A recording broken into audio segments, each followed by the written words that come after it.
that going. That should be up on YouTube. If you want to pull up the YouTube chat, you can get it at streamingidiots.com. Okay. And let's see what we needed. A little graphic here. Don't we have one? What did we do with our little graphic? We'll have to make another.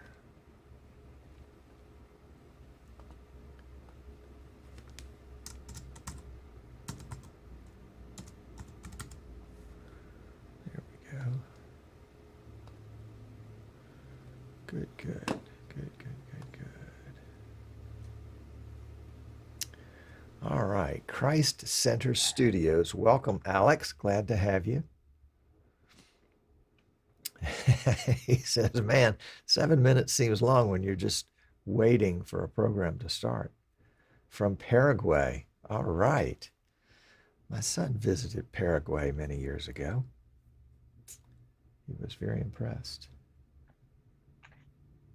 Tom, the chat is saying disabled for the live stream. If I go Really? to YouTube, will I be able to see it? Let's see. Let's just go back. At least on the website. Yeah, that's what. Oh, you know why? Because I didn't update that. My bad. I wondered why I'd gotten done with all my duties so quickly. So, When there's extra time, it makes you think. yeah, that's right. All right, so let's get that fixed real quick. Is that someone at your front door? Yeah. Front door, side door.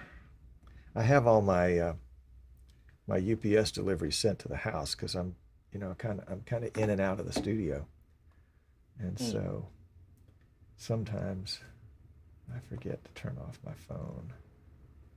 All right, we're going to open that in a new tab. We'll go to pages there, and we'll do that there. I've done this so many times I can practically do it in my sleep. I just want to grab the 11-digit unique identifier for this live stream, put that in the embed code on the website, and the same identifier works for both the stream and the chat. So now the front page is updated, and then we'll do the watch live page. I found out a couple of weeks ago when I had Eamon on that for some reason the chat portion doesn't pop out anymore. I need to go back and check and see if the embed code has changed.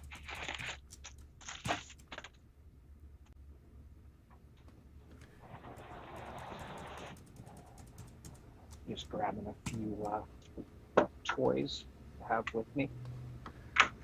Well, it sounds like they're like huge crates. Okay, there we go. That is the this headset amplifies everything. Yeah, Alex, I thought I would play with this a little bit. And so if you're listening with a stereo headset, I should be coming out of your left. I should be going into your left ear. And Ryan should be going into your right ear. Let's get the chair right here. There we go.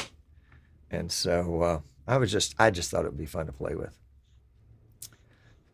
So yeah, welcome, Tim. Glad you're here.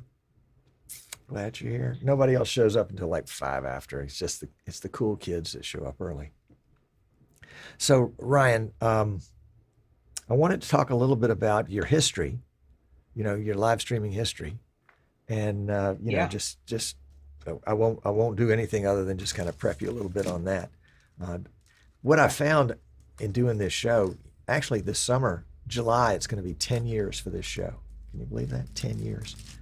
It's the oldest continually running live streaming show about live streaming shows in the world. Talk about the narrowest of narrow niches. Yeah, that's right. That's right. That is a niche market. It's a niche inside a niche. Yes. Oh, I can't believe it's been that long. I mean, it's probably been, I guess, 7 years that I've been watching you. okay. That's an eternity. That's like dog years, how much has changed in 7? Let's see, where do we want to go here? We want to go Too just much. a little bit. Well, it was in the early days, it was like, can we find some sort of, hang on, I'm trying to get set here. There we go. Can we find some sort of device like a capture card that was intended for a different purpose to bring in and use? Because, back then Osprey had a standard definition capture card, 4-port card. Heck, Daryl practically invented it. That it was $1,000–1,200 for standard definition. It's like, oh my gosh, there's got to be something out there cheaper and better. And I must have purchased a dozen different PCIe capture cards over the years, the early years, trying to find something that was, affordable, something that was, in the $300 to $500 range. And, now they're falling off the trees, but back then it was just not there. It was like the early days of hot rodding when people would take a tractor part and graft it to their car because that's what worked, and there wasn't anything else available. Yep. Yeah, I think that's why he's been so successful with Magewell, distributing it, because he gets the market more than most people even know or care to imagine. Well, and Daryl's been in the market forever. I mean, he's like 90 years old anyway, so he's probably been in the market for 85 of those years. He's not watching, is he? We'll have to see in the comments. I messaged him to let him know what was going on. So Alex said it's so weird because he has the stereo speakers, but his screen is on the side, so the voice came from behind him. It's like, oh, okay. Well, that's good to know. Thank you, Alex. Welcome to those of you that are joining us. The clock is ticking down. We've just got about 10 minutes left in the pre-show. Let's see, can we put this shot right here is interesting. We'll see if it changes the audio. Yeah, that shot won't work. That shot won't work. All right. So hopefully the trigger did what it's supposed to do. Ryan, give me a sound check real quick here. Testing 1, 2, 3. Yep. Okay, good. Tom, how is the sound? Triggers are working. Good. Triggers are working. There we go. Good. I was going to activate my my noise cancellation, but for whatever reason, the VST3 plugin does not work on this Windows 11 computer. Oh. Wave Central will not load it. How about that? Well, it could be vMix. Yeah. vMix has not yet been approved for Windows 11. They are working on it, but they haven't gotten there yet. Fortunately, I should have downgraded this, but it's the new Surface Pro. Yeah? So pretty sweet computer, but that's what you get for being an early adopter. Well, that's right. You get to find out what everybody else is going to find out eventually. Is smart enough to know not to do. You see, okay, yeah, so you got my screen there. Okay, cool. Yeah. And if you've got stuff that you want to show, we'll cut to this screen and take off the lower thirds so you've got the whole screen. So whatever you want to do there. Oh, okay. You've got it. It would just be if we were going to do something with Fusion to demonstrate telestration. All right. Cool. We can do that. Trusty handy Apple Pencil there. Yep. Yeah, Dave. Tom in the left ear, Ryan in the right. We're just playing around with that today a little bit just to see. Trying to get the... Give a little stereo action. Yeah. Let's see. So let's go to 50% instead of 40%. You want to have just a little bit in the other ear. 50. Edit. There we go. So we'll merge over and merge back. There we go. I think we're good right there. All right. Cool. There we go. All right. So yeah, we're in the pre-show. We're just playing around Just playing. Just playing. So, I don't think I ever said it, but congratulations on your nuptials. I know it's been a while. What, a year and a half, Thanks. 2 years? Yeah, we've been married twice in those 2 years. I had so much fun doing it the first time that I thought, hey, why not? You had a COVID wedding, and then you had a real wedding. Yeah. And I'll be honest, like, we enjoyed our COVID wedding so much, just because it was so intimate. I mean, we enjoyed our beach wedding too, because we kept the numbers down as much as we could anyway. But I'll tell you, like, just having that really intimate ceremony was special. So yeah. And now we're on to cool. baby number 1. Congratulations. Oh man. Thanks. Yeah. August 31st or September 1st time frame. It'll change your life, man. You can't imagine. There's no way to imagine the change. Your whole perspective on everything in the world changes in like 20 seconds. Yeah, you hold that little rascal, for now, the world changes. Just, a lot of construction. yeah. Getting the nursery ready. My dad is there now, actually helping with some of that. We're moving some walls, putting in a new bathroom. So, bless his heart for. Boy, that's extreme nesting. Holy cow. Oh yeah. We just decided just to go for it. For sure. Yeah. Well, that's having great. A child will rush your plans. We knew we wanted to redo the bathroom. The house was built in 1875. Yeah. And it needed to be. I'm sorry, 1875. Yeah. Not 1975. No. Holy cow. My wife has a soft You're spot the second owner for finding beautiful homes. Yeah, we're probably like the 27th owner of this home. It's a gorgeous home, but as comes with those old homes is, sure. You open up a wall and you realize probably shouldn't have opened up that wall. And the last time it was opened up was before the Civil War. Yeah. That's neat. For 20 years prior to my live streaming gig, I was a home inspector. And I'm down here in South Alabama, across the bay from the city of Mobile, which is one of the oldest cities like New Orleans in the South. And there was a house that I was asked to inspect one day that was 150 years old. And I went underneath and realized, each beam was a different size because they were all made by hand, and they were probably all made by slaves.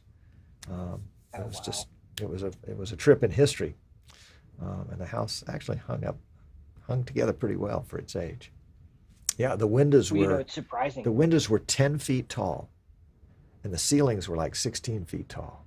And the idea was that you'd open the window from the bottom and open it from the top, so that you could get that circulation. And that was their air conditioning back then. Craziness. Yeah, that's what we have as well. We have those upper windows to move air through. Yeah. Which helps in a home that old with no central air. Still. Yeah, y'all really need central air down there. Oh, there's no question. We don't have central air in this house. Oh my gosh. Yeah, we'll probably do mini splits or something like that. Otis has got central air out in Houston. Hello, Otis. Welcome. Glad you're here. I'm glad that Otis has central air in Houston. Oh my goodness, he needs it. Yeah, Houston is muggy. Holy cow, like San Antonio. So, Ryan, where did you come from? Have you always been in the Maryland area? No. I grew up in South Central PA. Okay. So just below Harrisburg, and then I did a tour active duty in the Air Force, and spent time in Tampa, Florida, and overseas, of course. Okay. And, after that, I got out and moved back to South Central PA. But I've been in Maryland now for roughly 8 years. I think coming up on 8 years. Okay. Yeah. Cool. I enjoy it here. They got, I think, one of the best flags in the U.S. I mean, it's all over everything. They make socks with our flags on it, underwear with our flags on it. Yeah. And it's Old Bay. How you can't get any better seasoning than Old Bay. So. Well, and it's interesting too. The name of my company, is Eastern Shore Broadcasting, and most everybody that calls me from outside of my area thinks I'm in Maryland. Yeah, because it's the Eastern Shore, Tom. That is the Eastern Shore. Yeah. Right. Oh, did I do that? Oh, yeah. I got a little bit of you and me and you. A little bit of you over. Yeah.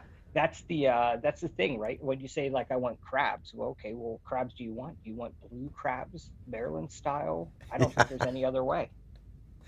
I'm not up to speed with this crawfish thing. Maybe someday I'll come down to you and you can show me what this thing's about. Yeah, it's a cultural thing. It's definitely a thing. Yeah. Are you a crawfish person? I am not. Okay. All right. I mean, I guess I could be, but I'm really not. Wow. Corey Sanders was down this area recently and did a big crawfish thing down in Orange Beach, which is on the Gulf of Mexico. Ooh, 100 degrees in Texas. Holy cow, but it's a dry heat, right? That's no problem. Are you going to Infocom, Tom? No. Okay. All right. No. Well, that's what Daryl says too. It's a dry heat because we'll be back in Vegas in 2 weeks for Infocom. Yeah. Yeah, man, it took my head about 5 days just to finally get adjusted to the humidity down here. All right. It is showtime. I'm going to put you on the mute, and we'll flip over and do the show start, and then we will get going. So let's take that off, and we'll go here, and we'll put him on the mute. Right there. There we go. And we'll do the show start button. Ready? Uh-oh.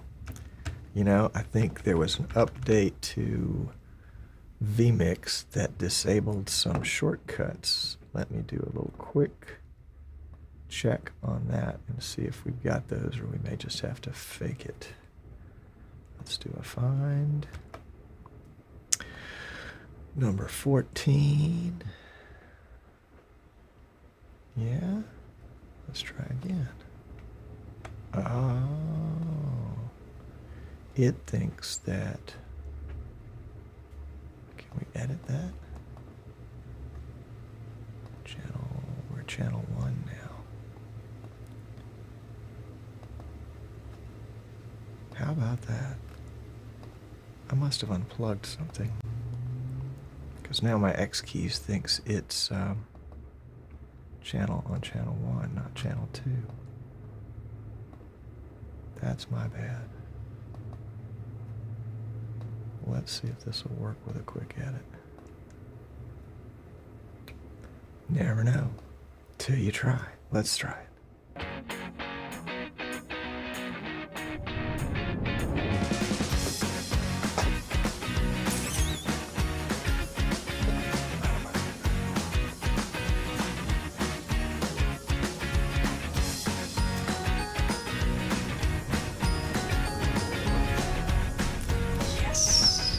Yes, it worked. How about that? I can't believe it. Hey, I'm Tom Sinclair. Welcome to Streaming Idiots. Somebody asked me the other day, said, how did you come up with that name? Well, like all good ideas, it happened in the shower. But my thinking was, if you're doing live streaming, sooner or later, sooner for me, you do something really stupid. You forget to hit the record button. You forget to hit the stream button. Oh, you talk for 10 minutes and your mic is muted. All that kind of stuff. You forget to plug in your camera and you're not paying attention because you're trying to make eye contact, with the lens of the camera. And you just feel like an idiot. And I said, what if we could get all these idiots together virtually? And that was 10 years ago this summer. We'll actually celebrate 10 years. It's been a ton of fun. And what we find is that, people kind of discover our show and they're just getting into live streaming and they're like, oh yeah, there are other idiots out there too. And so, we kind of hang out together and then they mature and they grow up and they move on to other shows because we're still a bunch of idiots. But that's okay because there's got to be a place for people to start. And so this is where we are. Except, there are people like Otis that just hang around forever. I'm just teasing Otis.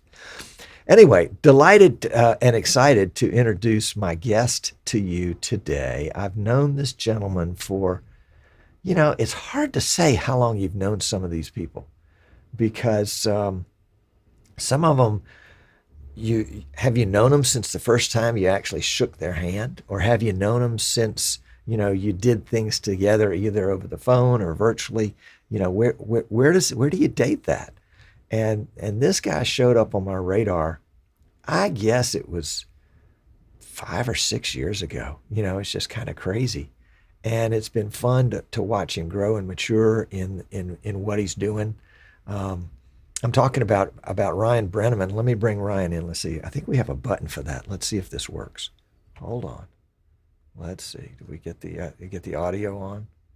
No, didn't get his audio on. All right, here we go. Testing. There we go. There we go. Welcome, Ryan. Glad to have you. It's good to be here. Ryan and I go way back to golly gee, it's hard to remember where he was and what he was doing when we first met, but it had something to do with live streaming, and it had something to do with live streaming in his community. Ryan, let's go back even further than that. Where did live streaming first kind of show up on your radar? When did you bump into it? When was it a thing for you? Well, initially started for me for church. That's where I kind of got my start to video production. Prior to this, I was a fireman. I spent a lot of time in the Air Force. And so for me, I got my start by my pastor just asking, hey, there's a lot of cool stuff upstairs. Would you be interested in playing around with it? And it just grew my interest. And that's how I got my start with video production and live streaming. I still remember the first time doing a call for volunteers, and I taped a bunch of pieces of paper around the camera lens. And that was kind of the go. So no past history as a broadcaster, as a camera guy, as TD, or you just sort of said, nothing. Let's go figure it out. No, I mean, I did some stuff with a GoPro because in the fire department, we had some helmet cams that we would, turn on for fires and stuff like that. Yep. Some very light video editing in like a Adobe Premiere or Windows Movie Maker, but certainly nothing to the level of what we're doing. All self-taught by watching you, Paul, and Tess in the early days. Right. And saying to yourself, I can do better than this. This is awful. Well, what an idiot. A lot and learning from your mistakes, right? I mean, that's right. Honestly, how you learn the most. So you'd fail a couple times and figure out how not to fail. Yes. And then fail at something else. Yeah. That's right. Just work your way up the ladder, one fall at a time. Yeah. Right. Yeah. Yeah. And then you make the same rookie mistake you did that you were first learning out on and realize that you have to humble yourself a little bit more and go back to the basics. Yeah, they're saying in the chat that your audio is a little low, so I'm just going to add a little gain and see if that helps out. Okay. So as well. So then this company came up on my radar a while back that was associated with you called Allegany Media. Tell me about Allegany Media. Yeah, so I started a company locally in our community because I just wanted to do productions and involve students and involve people from the church that are interested in doing a lot of this stuff. And there wasn't really a way for them to have a means to be able to do this. And so at church, what I found was some of the kids that were helping out on Sunday services, they had degrees in multimedia technology, but they were working at like Sheets for those who were in the Northeast. It's a gas station. And, so it really became this thing where it was like, wow, you went to school, you graduated with a 4-year degree, and right. You're not, other than volunteering on Sundays, you're not really doing anything. Huh. And so, And so I thought, you know what, if we could have a means for them to be involved in production outside of just Sunday morning, right. They could have a part-time job, but we'd get to do cool stuff together.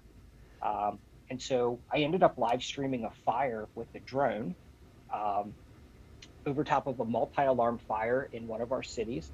And I think it had something like 490,000 views at the end of this video. And it got picked up by a couple major outlets in the DC, Baltimore area.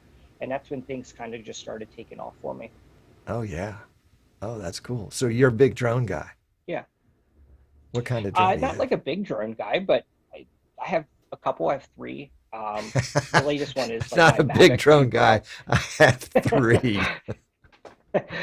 Well, I have like my original one. The first one I got, which is a Phantom, the white one that's like synonymous with DJI drones. And then I have a small one. And then I guess maybe a year ago, my wife and I were at a 4th of July thing, and we went to the restaurant and they had Chive TV on the TV and had these really cool drone shots. And she was like, hey, it'd be super cool if you could actually do that type of flying. I was like, listen, it's the drone. It's not the. So I said, honey, I need a racing drone. And she's lo and behold, 3 weeks later, we were driving past a Best Buy, and she said, I looked it up online. Drone. I love it. They have a racing drone. You should just get it. And so I have a racing drone now, too. You have got to keep this woman no matter what happens. You have got to figure out a way to hang on to her. I mean, any wife that says, honey, you need a racing drone, she is golden. She is golden. Right. Yeah. Yeah, she doesn't balk at the stuff that I purchase in the sake of learning. Yeah, that's right. It's all educational. Yeah. Right. Got it. Yeah. So this drone shot of this fire was a real push for you. That's great. What kind of doors did it open because up? Then we went. Well, what I found is that all of our news outlets wanted the access to this file for free, right? They were going to, hey, we'll give you credit. We'll put your name up on the screen. But nobody was actually doing the follow-up of the story. So they were just interested in getting the drone shot, showing it out. And I was like, guys, but there's a lot of people who lost their home. What if we could, the community was rallying behind like, a Red Cross effort and that type of stuff. But I was like, somebody should be talking about this. Right. So I grabbed my camera, and at the time I grabbed my bonded encoder, and I went up to the fire scene later that day, and I did a story with the fire chief, and we talked about how the community could help those who were affected. And then that kind of kicked off doing more stuff, hosting a couple local shows. I ended up getting a studio space. And from there, just kind of really focused on the things that people weren't highlighting in our community. So like I live streamed the Christmas tree lighting ceremony. I live streamed Groundhog Day. And it's so much fun. I was having a blast learning about live streaming. And so it never really felt like work. Just felt like I was doing cool stuff. Yeah. That's cool. That is really cool. And then somebody reached out of the crowd and just grabbed you and said, come to work for me. Tell me about that. Yeah. I had called Paul Richards, just an inkling. I have a lot of ideas about products and about how we can do things more efficiently. And so I said, Paul, like, hey, I'm kind of thinking about entering the industry. And he said, honestly, he's like, couple places, and I evaluated the options, and I got to speak to Daryl Spangler, who owns mobile video devices, and it was like the perfect fit, and it was the only place that I wanted to go work for. Honestly, it's a family-run distributorship for Magewell, and I honestly couldn't see myself going to the other company once I spoke with Daryl and understood his history in the industry, and really where as a whole the company was going with Magewell and other brands. And so it seemed like a natural fit. A lot of talking with my wife, who's very insightful, and a lot of prayer. Smart guy. And it was just a natural thing. And Daryl said, hey, look, we want you, come for us, come to work for us. And I've been here a little over a year now. And honestly, it's been one of the greatest blessings that I've had. That's awesome. That's outside of my wife. Daryl has been in this industry so long that the dust has dust on it. I mean, just, he's been around since the beginning of time. Holy cow. Talk about somebody like 1995. Yeah.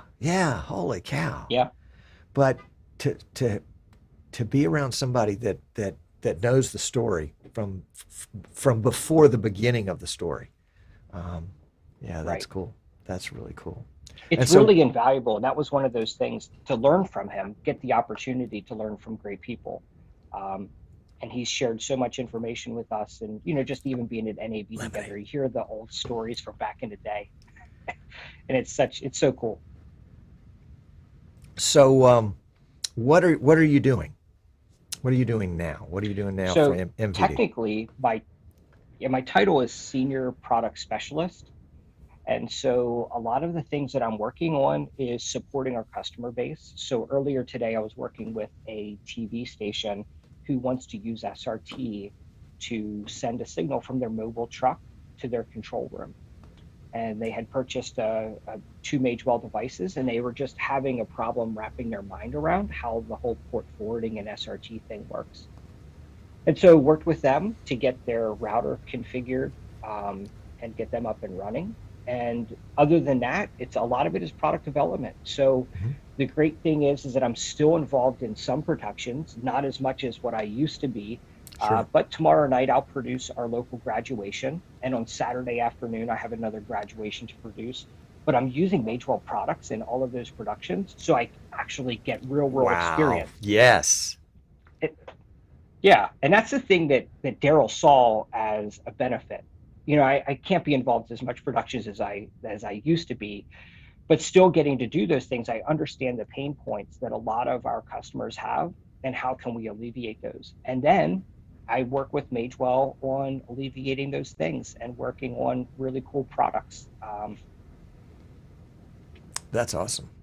That's what I do. A little bit of everything. I love it. My day is never the same, and I don't talk to the same people on a daily basis either. Right. Oh, that's cool. And you're able to do that from home, from Maryland. Yeah. So I kept my studio here. I mean, that's where I'm coming to you live from. Right. And I have an entire testing lab set up. So it's actually about 900 square feet of space that I have dedicated to MVD and mobile video devices. Yeah. Big tax deduction. 6 production. Big tax. You're absolutely right. Big tax deduction. A lot of computers, big electric bill. But luckily, I found a studio who doesn't charge electricity. It's all wrapped up into one monthly payment. Yeah. So smart there. I guess they didn't envision me coming in, and running all these production systems. But we keep, a Wirecast, multiple vMix instances set up, multiple different switches. And so we try to be able to replicate the scenario that our end user will have as well. And so we have M1 Mac minis, we've got, Windows 11, Windows 10 devices. The goal is that we can help troubleshoot not only if maybe they're experiencing an issue, but how we can then beta test stuff from Magewell too. A lot of people, I think, are familiar with, like, Magewell sometimes isn't the first to release the latest update of firmware, but it's going through so many rounds of testing that when it is released, you don't have to worry about it not being 100%. Right. And so we help take care of that here in my office to make sure it's ready for the public. It's frustrating to be an accidental beta tester as an end user. Yeah. All of a sudden I'm getting something and I thought this was fully baked. This is not fully baked. This still needs a little bit more time in the oven. Take it back. Yeah. Yeah. Well, and the prime example with that was like, NDI 5, right? A lot of people, it had been announced. Some people had gone ahead and then updated their devices with that SDK. And Magewell, only within the past 2 months, finally released firmware for it because they felt it was at the point where it would be good. Right. And so they just kind of held back. And sometimes that can be frustrating for our customers. But once we explain, listen, if we give you this, here's what's likely going to happen. The SDK itself needs to be worked out. And when that gets done, then we'll put it in our devices. So you guys essentially are preventing your customers from becoming inadvertent early adopters. As much as we can. I mean, I think a lot of people are still early. I still view NDI as an early adoption phase. Right? Really? A lot of us small streamers. Oh, absolutely. If you look at the big legacies, I don't think it's as widely adopted as to what the masses of streaming idiots are adopting that type of technology. I talk with people all the time, and they're so invested in the legacy products that the NDI is just really starting to come into their workflow. That's interesting because my audience and my clientele is dramatically different from the level that you're talking about. I talked to a church last week, and they've got one camera, and the camera, it's a PTZ optics camera, and it does live streaming from inside the camera, and they want to basically expand all that. And so we talked about how to transport video, how many cables to use, and they said, well, let's use NDI. That was the easiest path for them to get where they wanted to go. And for them, they have no concept that this is a new thing or an old thing. It's just a good solution to a problem. And it means they run one wire. It's one to control them all, and to power it, and of course to send video. And that is just the simplest use of NDI, I think. But for my people, it's perfect. It does exactly what's needed to be done. Yep, it really is. Yeah. And it's basic enough to the whole NDI concept that it's not likely, no matter what changes they make with everything else, it's not likely to change what's going on in their environment right there. NDI HX, not going to put a load on the network. They'll never know it's there. Churches aren't using their networks on Sunday morning much anyway, at least not the church, not the office network. It's great solution. And if somebody says NDI, I say, oh yeah, it was a choice. We could do SDI and have 3 cables, or we could do NDI and have 1 cable. Like, okay, there you go. So, and that's where, even today, just the TV station that I was talking to, they're just starting SRT. This is their first SRT setup. Really? But I think before. Really? Yeah. Wow. A lot of them had very expensive units from TVU or, like LiveU 800s, but they're realizing that the expense is so great that they can accomplish a lot of that stuff with encoders that are sub $500 and some decoders that are sub $450. And they've got the entire setup ready to go. And with Magewell Cloud now, you don't even have to port forward SRT anymore. You just send it to the cloud, it does its thing, and you can bypass all port forwarding constraints. And okay, stop. Their mind was blown. Whoa. Stop right there. All right, because people in the chat are asking about that. Let's expand on the Magewell Cloud. Assume that everybody's an idiot like me and doesn't know what you're talking about. Tell me about Magewell Cloud. Give me the elevator pitch, and then let's blow it up. Yeah. Well, really, at its heart, Magewell wanted a way for people to be able to have like a centralized dashboard for Magewell devices. Okay. So all of your devices that are Magewells can show up on one application. Okay. That application happens to be a Docker install. Some people are probably not familiar with the Docker install, but it's basically an app that can be installed on Mac, Windows, or Linux. Okay. From the developer side, it's very easy because it's the same installation. So like you don't have to develop the Mac OS app, the Windows app, and then the Linux separately. One has features, the other one doesn't. When you build something as a Docker container and instance, all of the features are there no matter what device you're on. Okay. And so if you're not familiar with Docker, look up Docker. But you basically install this, and then you have a centralized management dashboard. Actually, I can give you a view of that. Yeah. Now it's getting good. Let's see. So here's the dashboard. And up here we have these devices. You can see some of them are online. This is my demo one, so I actually have some devices from like University OCU. But if I want, to control my device, I can just come over here. I can see what's happening with my device. This is my decoder.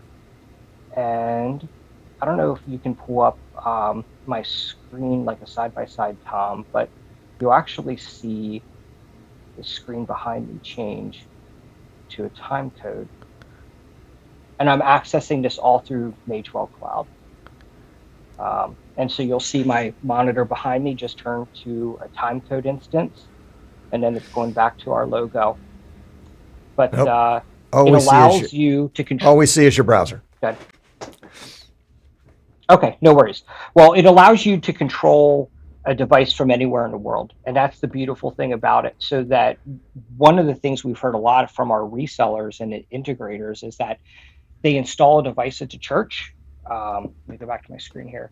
They install a device at the church, and they need a way to be able to assist them to maybe it's configure the stream keys or to update firmware, and Magewell Cloud allows them to do that. So they can have that Ultra Stream or Ultra Encode connected to their cloud, but they can also run cloud locally as well. So that if you had Magewell decoders on projectors, very easy to make all of those setting changes. And that's the core function of Magewell Cloud, but there just so happens to also be this SRT gateway portion. And so this is the SRT relay server. And so right now you can see that I'm sending up a vMix SRT feed. And let's subscribe to it. So I can subscribe, and right there's my subscription, both an encode and a decode. And I can do this as much as I want with the available bandwidth and resources that I have. And Magewell Cloud also has an RTMP to SRT stream conversion. Now, this was actually an instance for a test of that TV station that we did, so their encoder is offline, so we're going to get an error here. But you can convert from RTMP to SRT or SRT to RTMP using Magewell Cloud. So if you have a legacy encoder that can only do RTMP, and you want to send SRT signals wherever you want to, use Magewell Cloud and accomplish the entire thing. And you can see behind me now that and I'm using Magewell Cloud to control all of those things. So you see my monitor just changed behind me, and I can subscribe that back to the SRT feed within one click. And that's all happening on a server in North Carolina, is where we happen to be running our Magewell Cloud instance. So that's cloud. And the great thing is Magewell is giving 20 devices for free. So you can download the Docker instance right now at magewell.com. And if you have Magewell devices, you register them and it works. If you want to unlock SRT, $399, and it's a perpetual license. I mean, you'll own the license forever. Mm-hmm. And it allows you then to do 50 SRT streams in and out. 50, holy cow. Which probably covers, nearly everyone. Yeah, I'd say so. So for folks that are saying SRT, that's a new acronym. What are we talking about? SRT is secure reliable transport. And what that means is that you can send a one-way video and audio feed that will arrive at the other end in complete perfection, because it has built-in latency, so that every packet of info, if something got screwed up, it says, hey, send that packet again. And so that's the reliable part. And then, of course, it's secure. And so what this will mean is that you'll have a transmission that will have latency to it. It might have, 200, 500 milliseconds of latency, because you're not so concerned about the latency, you're concerned about the accuracy. If you're concerned about latency, then you're going to use a different tool for the job. For example, Ryan is coming in over vMix call right now, which uses WebRTC, and the latency on his call, let's flip it up here real quickly. The latency on his call is, it's 250 milliseconds. But depending on the internet connection, it might get down under 100 milliseconds. And it might fluctuate. Basically, I live in a rural part of Maryland. And I live in Alabama. So I mean, it's just, you don't have to say rural when you say Alabama. So Aziz, to answer your question, the delay, the latency in SRT is what you set it to be. Whatever you determine. For example, if it's a situation where you've got a sender that's in rural Maryland and a receiver that's in Alabama, we may want to set more latency to make sure that every pixel of that video gets there in perfection. We're not so concerned about the delay as we are concerned about getting every piece accurate. That's the beauty of SRT. Now, if you're concerned about latency, if you're concerned about delay, then SRT is not the right tool for the job, most likely. Right. Yep. There we go. Well, we just talked to a golf course who's live streaming their golf events, and on their far end holes, they had set up network switching with AirBridge, point-to-point AirBridge technology. Sure. And they could not get NDI to work. Really? It would not work. Yeah. Huh. For whatever reason, they were managed Cisco switches. There was a lot of networking constraints. And so yesterday I was just on a call with them, and I said, well, have you tried SRT, for example? Why not go to SRT? Because it's your far end hole. Right. It doesn't need to be the lowest possible latency. That's 200 milliseconds would be fine.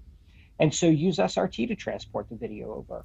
Right. And so we're quickly sending them out an ultra encode and a decoder and getting them signed up with Magewell Cloud, because the other thing is the port forwarding. That's typically the constraint. Graduations tomorrow night. It's outside, and so they're going to have a remote viewing site inside of a gymnasium at the school. So we're actually going to send an SRT stream from our city venue, which is downtown, to the school, which is several miles away. But I think a lot of people, you get to the gym at the school's network, they're never going to unlock ports for you to forward to the device. Sure. To receive you don't need it to send a signal, but you it'll take 3 months for them to get that done. Yeah. Yeah, right. Absolutely. Well, when you use Magewell Cloud, you don't have to worry about any of that, because cloud is the interconnect. Both SRT devices are in caller mode, and cloud negotiates that connection. And so I go there and I plug the device in, and I can just decode the signal. And that's the beautiful thing about Magewell Cloud. It's no different than Haivision's SRT gateway. It just happens to be $4,500 cheaper. Yeah, that's right. That's right. It's just software. And you get device management. Yeah, you get the device management with it, but you get the exact same benefits of it and things that you don't have with the other product, which is the stream conversion from RTMP to SRT. So you can take your legacy encoders and start to do secure, reliable transport streams. That's cool. It's a very powerful tool. Yeah. And we're only building upon it. It's on version 1 right now. And we have the developers and engineers actively working on what the next version is. We're going to, the GUI itself is going to change, where you can see thumbnails of images, more information. There you go. And I think we're going to change the way that you do SRT. A lot of people are confused by it. And so I think you should just be able to click add a channel, give it a name, and then copy and paste all the settings you need in your encoder and decoder, which will eliminate the confusion behind using SRT. Right. There you go. That's going to be great. That's going to be great. Yeah. Well, now if people want more information about the cloud or the ultra encode, where would they go? Magewell.com. Has some of the best information that they're going to get for setting that type up. Yeah. You'll be able to see all the new products that are coming out. There is updates for everyone's ultra encodes and their decoders, which enable them for cloud. So if you haven't updated your firmware in the past month and a half, go ahead and update your firmware. If they have ultra encode, they'll notice that ultra encode was recently updated to auto upload files now to things like Google Drive and Dropbox. And so if your church has a record button and they have an offsite editor, they link their Google Drive, and when they hit the record and they stop the recording, that file will automatically go to their editor offsite. Holy cow. So really cool stuff that has been coming out for a lot of our products. Oh, that's great. Makes life easier. Yeah. When it works. Yeah. Well, why not? Why have to download the file, upload it to Google Absolutely. Drive, Sure. when we can automate that process? Sure. No, that's great. That's great. Shout out to Rich Ignacio in the chat, who said that Alabama has made the top place to live according to a poll. That's actually Huntsville, Alabama, the other end of the state from where we are, but it's a lovely city. And if you're thinking about Alabama. It's still Alabama. That's right. Plus it has rockets. So there you go. Yeah. Well, Ryan, you have been so gracious to spend time with us this afternoon. I really do appreciate it. This is good. Is there any other questions in the chat that? Well, we're going to move to the post show and go back and tackle questions. So I don't know if my outro button is going to work. Let's try it.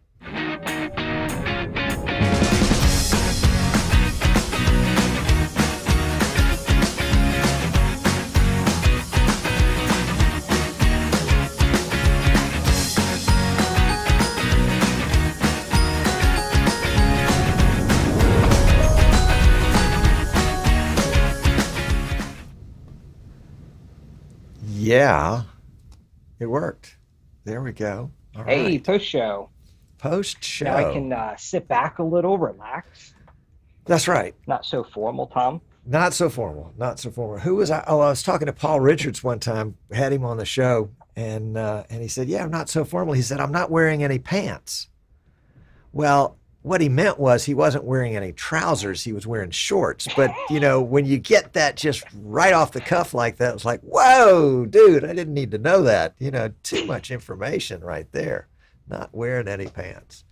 So keep your pants on. So, yeah. All right. Keep your pants on. So we're John is listening down in the Caribbean. John is pastor of a church down there at Caribbean Christian Broadcasting. And he's listening, but he's lost. John, call me sometime and we'll chat about it. But I don't think most of what Ryan is talking about would apply in your situation. At least not at this. Aziz wants to know, why call it mobile video devices?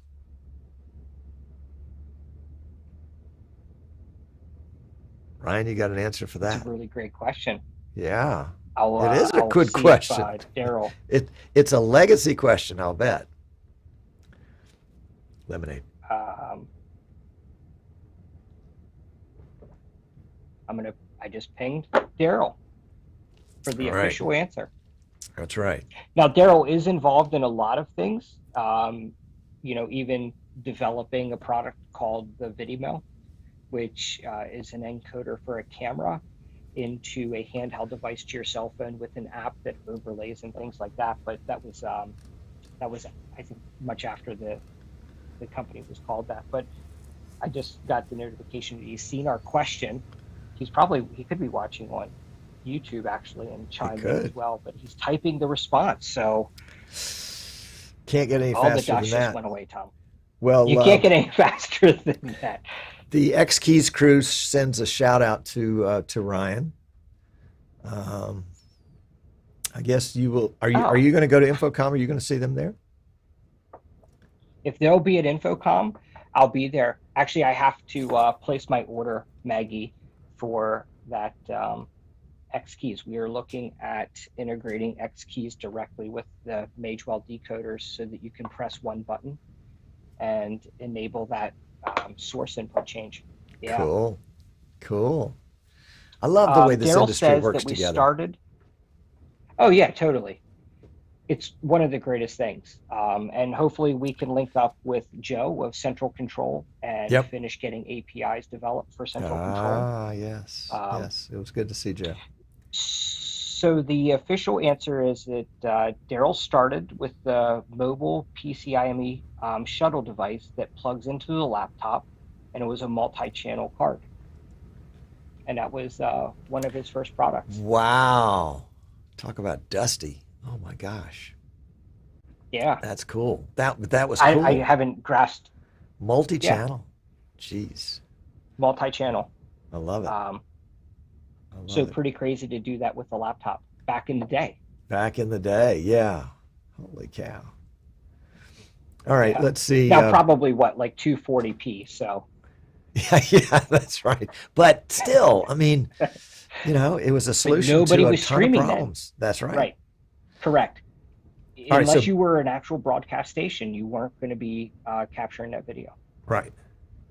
So Bill Dawson, who was at the Streaming Idiots meetup in Las Vegas, says, I have limited PCIe slots. Do you have any SDI capture cards that can also output SDI?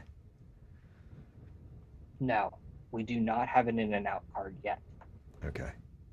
Is that something in the works? It's something that our engineering team is very aware of. Okay. in the product development phases. Yeah. I mean, whenever I get that need, the only one that I know on the market is the Blackmagic deck links. Yeah. Um, We're fully aware of that. We in all of our talks of everything, it's something that we definitely want to see happen for sure.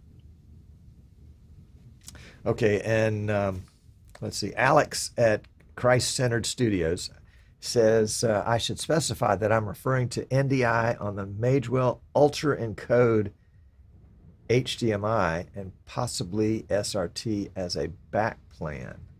And that's in response to what he said before. Let's see, just curious about what kind of range you could expect of the Magewell Ultra Encode if you set a specific accent point for it, and which AC would you suggest? I guess he means access point. Like power or AP. Well, he says AC, but I think he's talking about AP. Yeah. Okay. I have used on a Ubiquiti network the Ultra Encode reliably for like 50 to 75 feet from an access point over HX. Okay.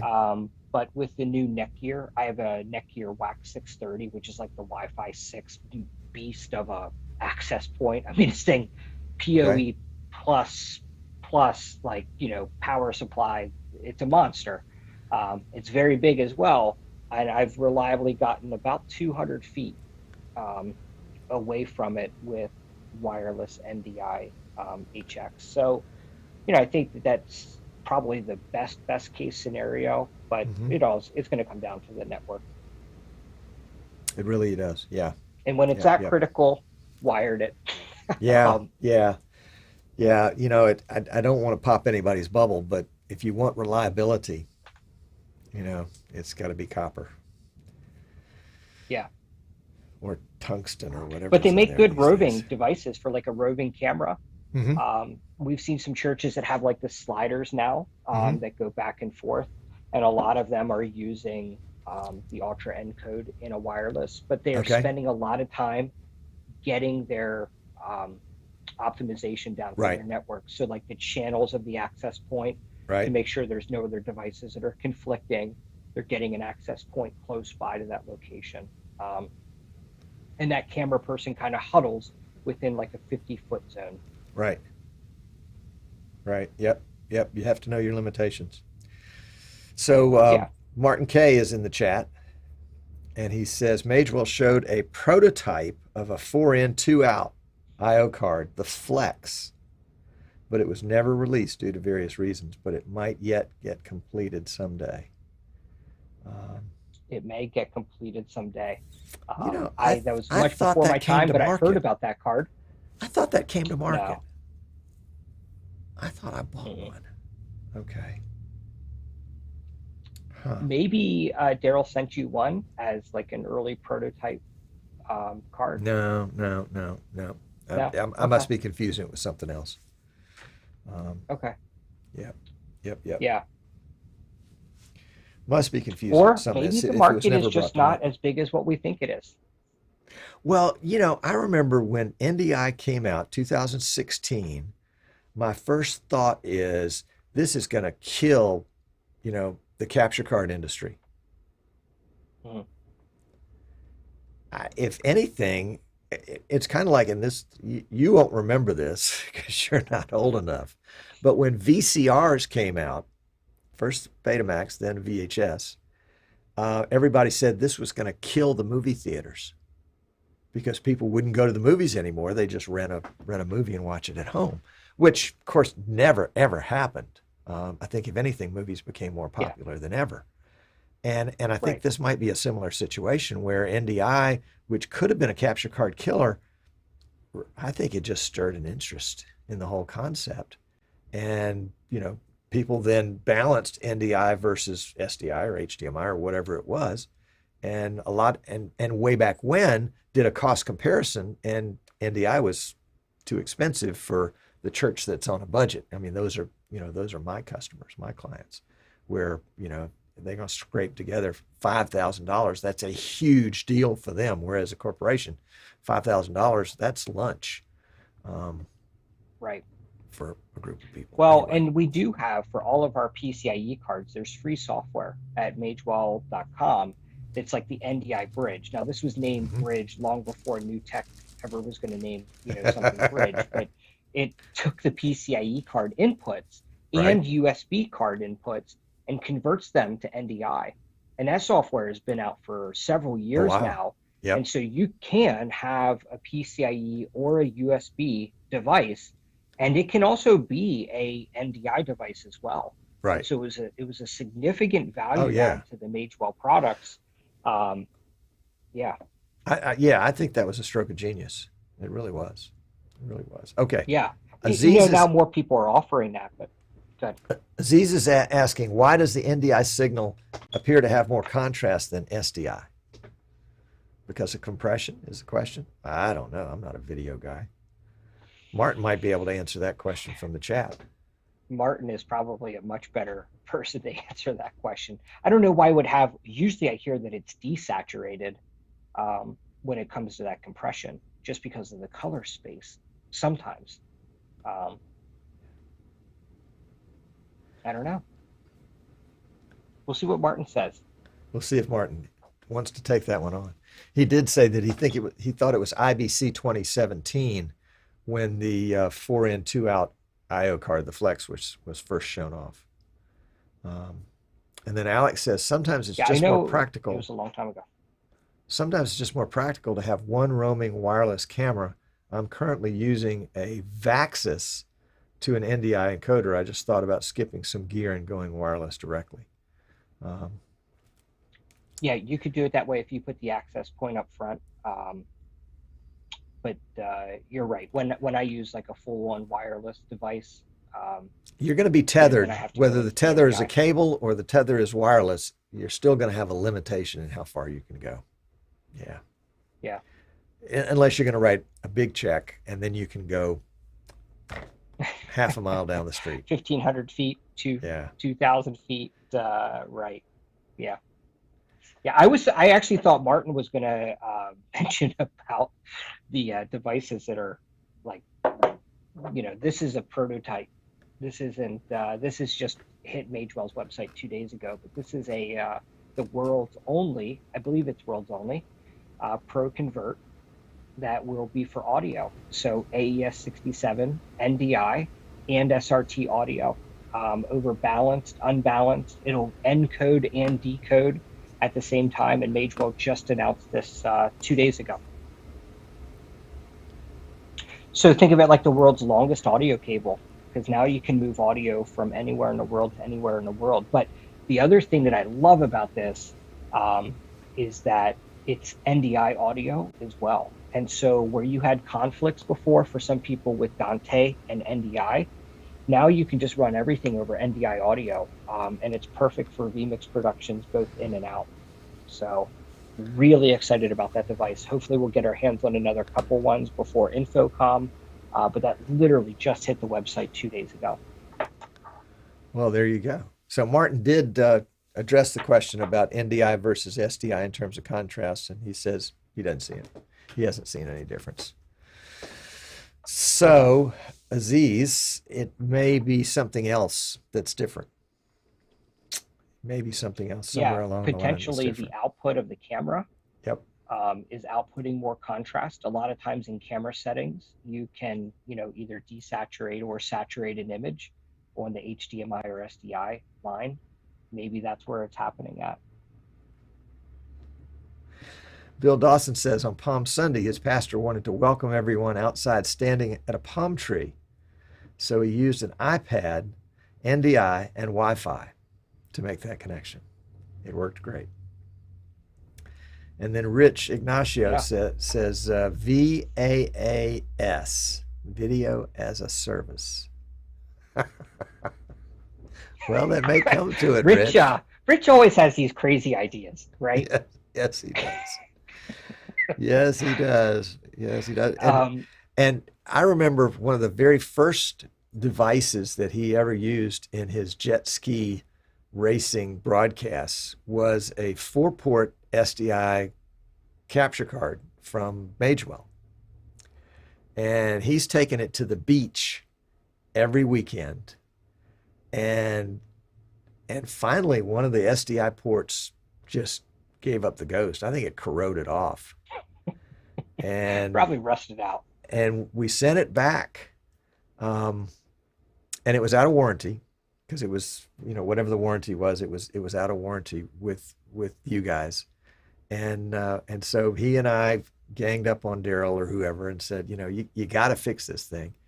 And so you fixed it and you sent it back to him, and it was out of warranty, and you sent him a bill for $25. Is that what it was? That's what it was. $25 to fix this card. That's amazing. And that was a value of the card back then was probably $900, $1,000. Yeah. And, so one port to him was worth $250, and y'all fixed it for a tenth of that and just said, sorry that happened. Don't take it to the beach anymore. But of course, he did. But probably. Yeah, well, Rich does what riches do. Taking it to the beach should have voided his warranty to begin with, but nevertheless. Yeah. Well, the thing is that we try to help customers as much as we can, and that support's all handled in the U.S., and that's actually kind of a rarity for a lot of devices, that when you have a problem, you can contact us. Mobile Video Devices is the exclusive dealer in the Americas, and we also have an EU office as well.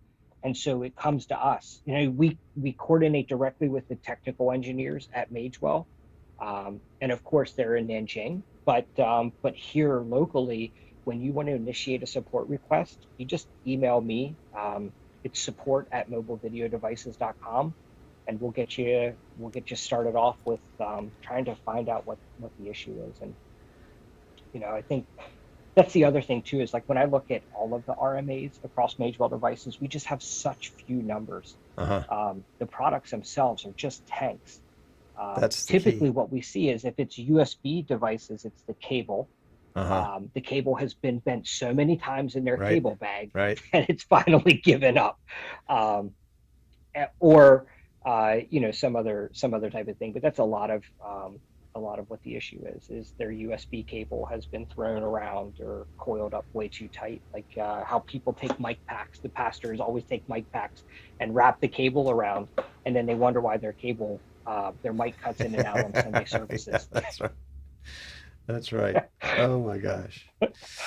Michael Quist, thank you for addressing the quality for NDI and SDI. Michael's a good guy. And Aziz is asking, Tom, how did you guys get to know each other? Did I miss that part? Yeah, you must have missed that part. And, I don't know how we got to know each other. We just somehow grabbed. I think it was at the booth. You must have watched the show. That's what happened. You watched the show. Right. And then we met after that at some point, maybe at the vMix booth or at NAB or something like that. I remember one NAB, you were traveling with a group that called yourselves the Wolf Pack or something like that. And it was a bunch of single guys. There was too many NABs, sir. Oh my gosh. Right. Oh, Unleashed in Vegas. Can't tell the rest of that story. On Fremont Street. Yep. We cannot. The video has never been made public, Tom. That is too funny. Thankfully, I was not there. I was not a part of this. I was not a part. I was a casual observer, and I heard the stories. I never even saw the video. I saw some still pictures, but no, I never saw the video. It was a good time. That is for sure. So we did enjoy exploring around Las Vegas with Chris. Who else was in the Wolf Pack? Chris Science. I think Scott Piana was with you guys some of the time.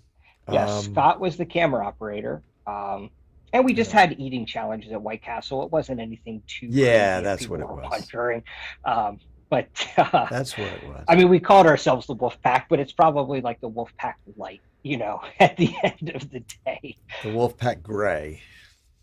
Yeah, I see the the Wolf gray Pack there. Gray now. That's right. Yep. Yeah. Well, that's what happens. You go a couple years without attending NAB, and things change drastically. They by do. the time you get back around, and you got to get reacclimated to being together again.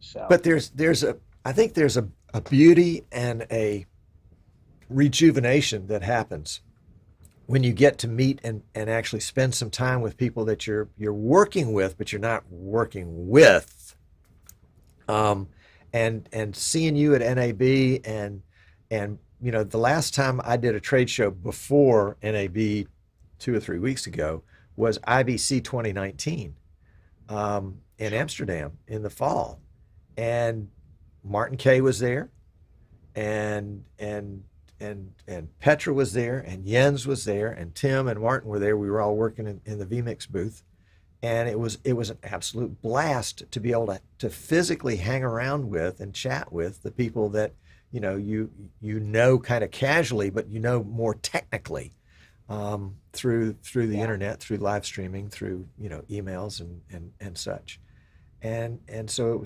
it was and then what was it? Martin Kay came to NAB. I think it was 2019 in the spring, and or with Martin, if he's still in the chat, it was 2019 or 2018. But to have him come all the way over from England from something like that, that was a big deal. And it's my way of just encouraging any of you from not from the U.S., if you ever have an opportunity to make a trip to come to NAB, it's a real destination for folks that are in live streaming. You will meet everybody that's anybody in live streaming at NAB, and it'll be just regular people. That's the beauty of it. So NAB 2018. That's what I loved about it so much. Yep. Okay. Well, and if anyone knows Martin and you have Magewell devices, there's a user group on Facebook for Magewell devices, and Martin is thankfully very heavily involved in that.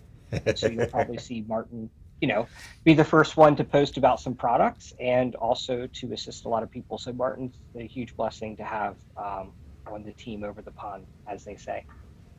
Martin's first NAB, he says, was 1997. You weren't even born then. Well, oh gosh, I was born in '81, so so you long before the industry. Oh my goodness! But him and Tom, or him and Daryl, were probably hanging out together. Could have been, yeah. Could have been. Yeah. Could have been, very much so. Yeah.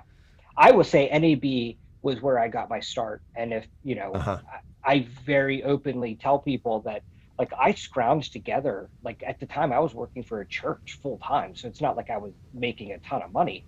But I scrounged together money to send myself to NAB. To be there. Yeah. And that's the first time that I met you and Paul and Tess. And that's where I kind of got my launch. And so if people are curious about like the industry, like I just became really hungry and consumed every video available to me about live streaming, and started doing stuff and failing stuff. So it's not that you need to have a formal education in this. Just be hungry and passionate about what you want to do. Well, you've been a real gentleman to hang out with us this afternoon. Oh, of course. This is so much fun. Yep. Yeah. Oh, and a big thanks. If anyone has any questions. Yeah, you're going to give out your email. Is it support@mobilevideodevices.com? My direct email is just Ryan. Yeah, if you have like a support thing, that's cool. If you just have questions about live streaming, it's Ryan@mobilevideodevices.com. There you go. I talk to a lot of people today just about dreaming of stuff that they want to accomplish. And if you have questions on that, reach out. I'll be happy to help. I was there once too.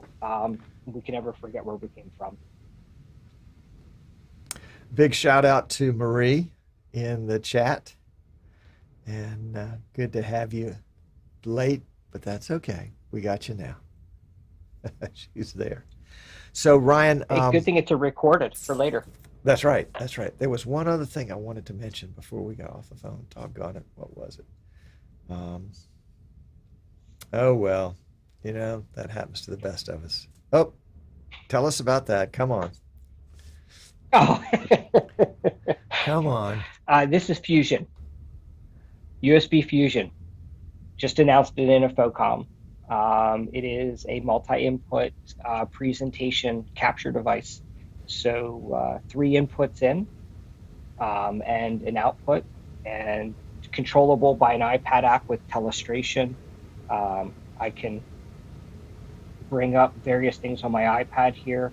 I can show you my various different inputs. I can pre-roll video from them, but this is USB Fusion. It's a tool that's designed for people who want to present content more dynamically without having a device with 50 million buttons all over top wondering what it does. And so it's 2 HDMI inputs, a webcam input, and then it outputs over USB-C as a webcam driverless or an HDMI output.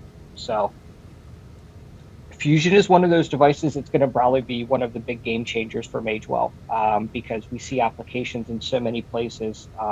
Conference centers who want to be able to control their, from the podium, they can have an iPad, telestrate right over top. They can control their own slides, and Fusion can be sitting back at the back table of the production desk. Or people like my wife, who presents all the time on health-related topics. She can now whiteboard with people. So I can bring up like this little notes screen. We can spitboard about stuff. I can take notes and then send that off to you later. And so it's a super unique way. And if you see me tapping on my iPad, I can do that, or I can just press the buttons on the device itself. I can do picture-in-picture. So it's a really great device. If anyone's going to InfoComm who happens to be in the Streaming Idiot group, stop by and get the demo. But we'll release more information soon about it. The great thing I love is just this telestration feature.